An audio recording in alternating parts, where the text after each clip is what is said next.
Hello Spartans, welcome back. Throughout the history of mankind, we have discovered several forces that reign over our universe, such as the speed of light known as c, the gravitational constant known as g, and the fact that Doom runs on basically anything you can imagine. You don't say! It has gotten to the point where people around the world believe that they can actually run Doom using their brains, and well, the results have been really interesting to say the least.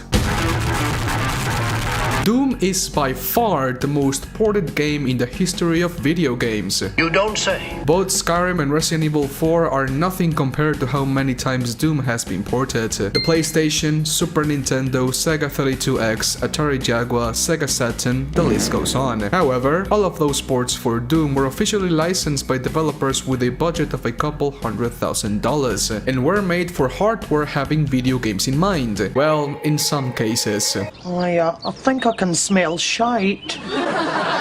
Some of the Doom ports made for consoles are literally cash grabs and others are masterpieces in their own right. Yet, they pale in comparison to the ports made by the community. People have been able to run Doom on a printer, Doom runs and is even playable on a mother freaking car, and you can even run Doom inside of Doom. What? Pero como chingados? But why and how? Well, that's what we're going to talk about today. If you want Doom to forever run on everything, leave a huge like on this video and subscribe to join the Spartan army. Anyways, take a seat, grab your copy of mother freaking Doom, and let's dive straight into hell. This video was sponsored by Gamersubs. Use code MIDNIGHT to get amazing shakers and delicious drinks. Gamersubs helps you stay focused and consistent on whatever you are doing, gaming, working, etc. Every time you use my code, my friends, we're getting one step closer on getting our own flavor Spartan Piss and even our own shaker. When that happens, everyone that used my code will be forever tattooed on my wall. Thank you for the amazing support. I really hope you enjoy.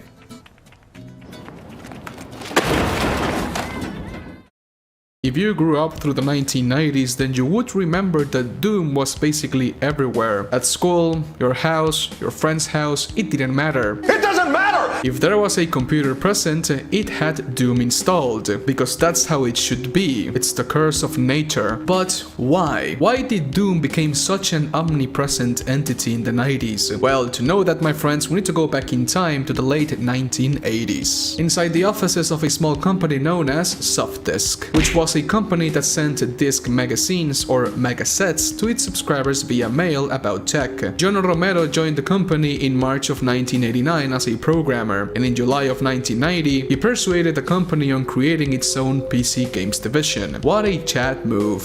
Bravo! A division which was later named Gamer's Edge. Romero had been creating games since 1980 and was an absolute genius when coming up for ideas for his next projects. With the new gaming division in place in the company, Romero hired John Carmack into the department, moved Adrian Carmack from Softdisk's art division, and persuaded Tom Hull to help in the development of games at night. This was the beginning of a small group called IFD, which stands for Ideas from the Deep, a name that John Romero came up with another Softdisk employee. On a night of September in 1990, John Carmack, alongside his computer, an NES, a copy of Super Mario Bros. 3, and a pepperoni pizza, no antojen por favor, tengo hambre. That night, John Carmack and his black magic did the impossible. He was able to develop a fully functional side-scrolling game for PC. Side-scrolling games such as Mega Man, Super Metroid, and Super Mario Bros. Were by far the most popular games throughout the 1980s, and were basically the games that set home consoles as the primary platform for video games. Back in that era, PCs were still pretty prehistoric. They didn't have the hardware to run these types of video games. The workload was just too much for the components to handle. In that regard, my friends, PCs were seen primarily as workstations instead of equipment for entertainment. The primary reason why computers couldn't run these types of games was because they didn't have the power to redraw every frame as the character moved along. And the first guy to find a solution to this specific problem would become, to put it simply, a goddamn legend, as the gaming industry was still focused on a single platform, that being home consoles. Resolving this issue meant that PCs would become a worthy platform to develop video games, moving the entire industry to a new era of technology. For a long time, nobody in the world was able to come up with a solution to this problem, and I know why. Those people weren't simply John fucking Carmack. This 20-year-old kid came up with a new technique called adaptive tile refresh, which means that all the static elements that never change in the game became fixed. This meant that computers wouldn't have the need to redraw these elements frame by frame, taking a lot of the workload off the computer. A pretty simple fix that John Carmack came up with in one single night. Ecstatic, Carmack showed his new discovery to Tom Hall, and in one night, yet again, they remade the first level of Super Mario Bros. 3 for PC. Afterwards, they showed Romero what they had done, and he was, to put it simply,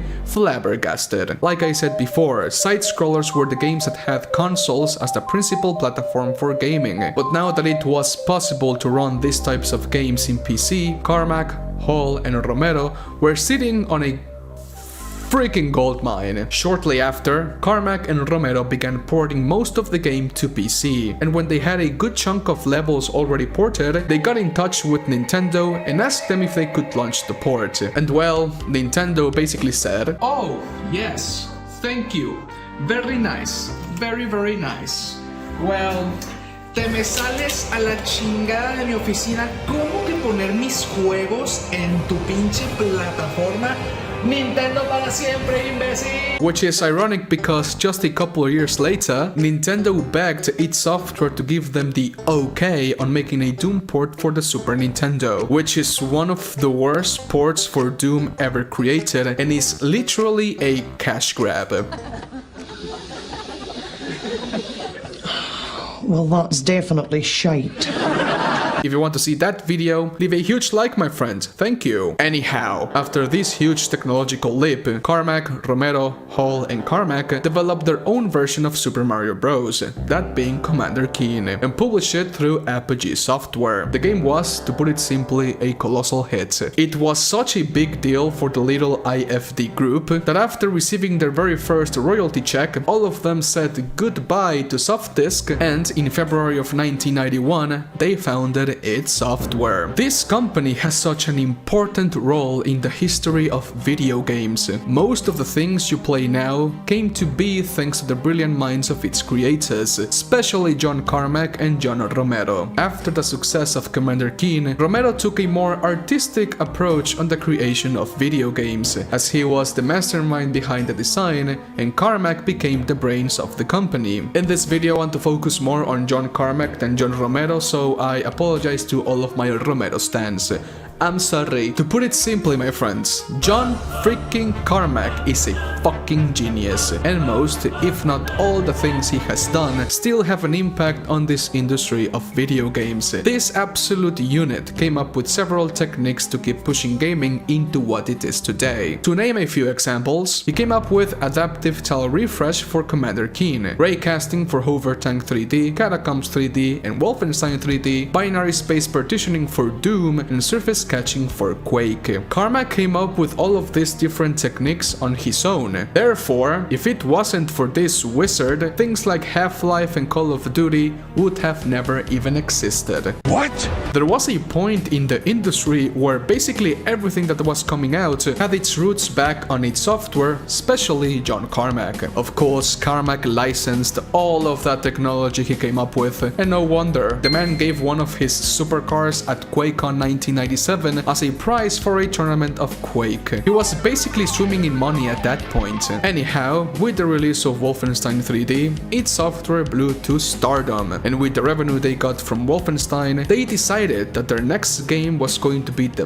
best ever made, a before and after in the industry of video games. And well, the 10th of December of 1993, one day before my birthday, let me tell you, id Software released Doom to the world. Now, you do not need me to tell you just how awesome Doom was.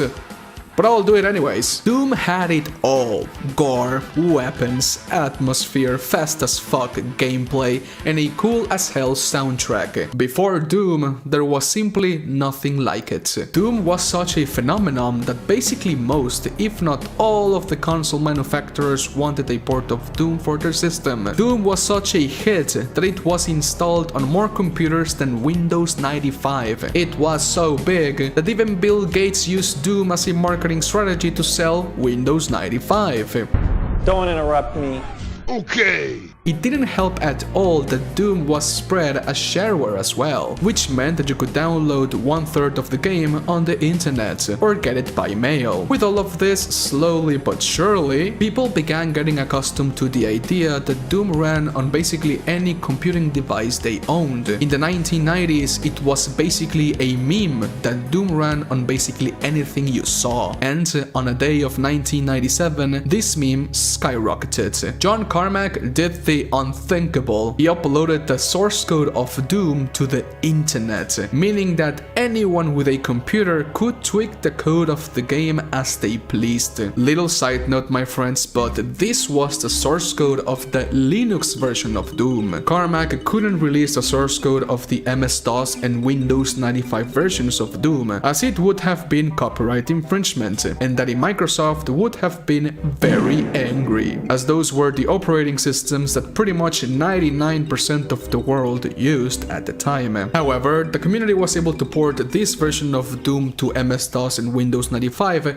rather quickly, giving access to pretty much anyone who owned a computer back in the day the power to modify the Doom code as they wanted. Also, the Doom code was written in the programming language known as C, which was created in 1970, and pretty much every single electronic device in the world can run the C language. It is that prehistoric. I understand. There's even a meme that the C language was written in C as well, meaning that if I wanted to, I could probably run Doom in this Mirage controller. That is correct. All of this means that if you want to port Doom to a device that runs on C, you do not need to heavily modify the code to your needs or adapt it to run on a ton of different devices. Also, from a more technical standpoint, Doom was developed before 3D accelerators were good enough to render 3D graphics in real time, meaning that it had to fake a lot of things in the game to give us that three-dimensional look and feel.